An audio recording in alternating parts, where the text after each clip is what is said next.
जो है पूरी दुनिया में की जाती है।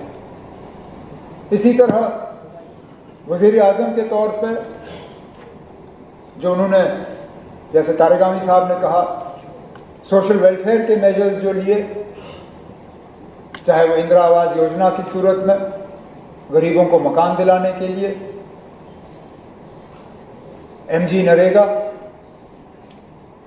गरीबों को रोजगार देने के लिए। मुझे आज भी याद है जब MG नरेगा की बात की जाती थी, पहले उनका जो फर्स्ट टर्म था ऑफिस में, लोग कहते थे ये मुमकिन ही नहीं है, आप इतने बड़े पैमाने पर लोगों को काम दे नहीं सकोगे, ये फेल हो जाएगा।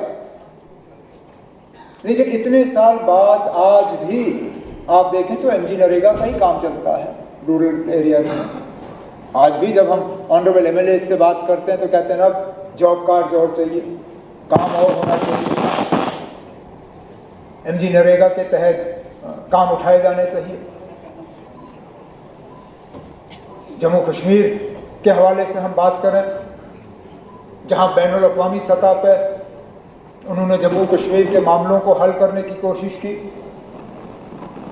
और वो पहल उसकी शुरुआत डॉक्टर मनमोहन सिंह साहब ने नहीं की, उनको विरासत में मिला था। शुरुआत अटल बिहारी वाजपेयी साहब और जनरल परवेज मुशर्रफ की रही। जब हुकूमत बदली और डॉक्टर मनमोहन सिंह साहब आए, चाहते थे तो बंद कर देते, कौन रोकता, लेकिन जानते थे कि ये जो शुरुआत अटल बिहारी वाजपेयी साहब ने की है, इसको आगे लेना जो है कितनी बड़ी जिम्मेदारी है। और पूरी कोशिश की, इस बात के बावजूद कि बीच बीच में हालात खराब रहे। शायद अगर मैं ये कहूं कि जितना हम करीब दोनों मुल्क इस मसले को हल करने पे आए थे, उस दौर डॉक्टर मनमोहन सिंह साहब और जनरल परवेज मुशर्रफ के दौर पे मुझे नहीं लगता है मैं अपनी ज़िंदगी में दोबारा वो दौर देखूंगा। जम्मू कश्मीर के अंदरूनी हालात को अगर आप देखें तो कहां कहां गिने। जब 2010 में हालात खराब हुए, जम्मू कश्मीर के लोगों के जख्मों पर मरहम लगाने के लिए वर्किंग ग्रुप्स कायम हुए। उसमें हर पार्टी और मुख्तलिफ सोच रखने वाले लोगों को शामिल किया गया, और आज भी वो वर्किंग ग्रुप्स जो है मायने रखती हैं, चाहे पॉलिटिकल या गवर्नेंस को लेकर। और उन वर्किंग ग्रुप्स के हवाले से जो मेजर्स उठाए गए, आज भी उनका मुकाबला नहीं है। कश्मीरी पंडितों को वापस लेने की बात तो बहुत की गई होगी, लेकिन अगर अमली जामा उसको पहनाया गया कभी, वो डॉक्टर मनमोहन सिंह साहब के दौर में, जब उस वक्त हमारी कोalition सरकार के वक्त में उनके लिए नौकरियों का रिजर्वेशन करके हमने उन्हें तैयार किया कि वो वापस कश्मीर जाएं और वहां पे दोबारा बसें। जिस तादाद में उस वक्त वो गए, दोबारा वो फिर हमने देखा नहीं। जब्ती का वो टाउनशिप बनने से पहले कैंपों में उनकी क्या हालत थी, वो पूछिए उनसे।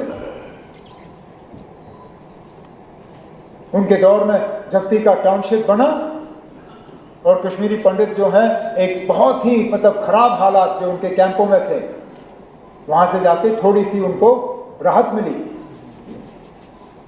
इंफ्रास्ट्रक्चर के लिहाज से अगर हम बात करें, जिस हाईवे का जिक्र जनाब LG साहब ने अपने खुतबे में किया, जम्मू श्रीनगर हाईवे, उसकी 4 लेनिंग का काम डॉक्टर मनमोहन सिंह साहब के दौर में, ये उनका तोहफा था जम्मू कश्मीर के लोगों के लिए।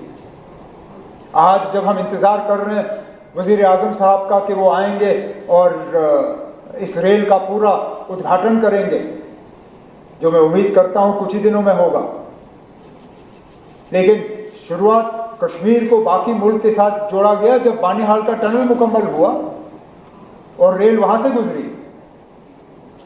तब मैं उस वक्त ट्रेन पे डॉक्टर मनमोहन सिंह साहब के साथ था। चिनाब पे जो सबसे ऊंचा पुल रेल का दुनिया में,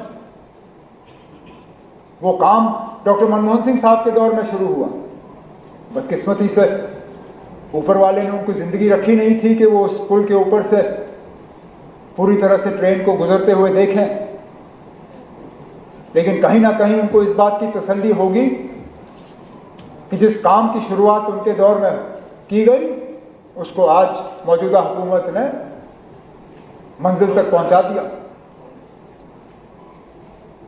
इसी तरह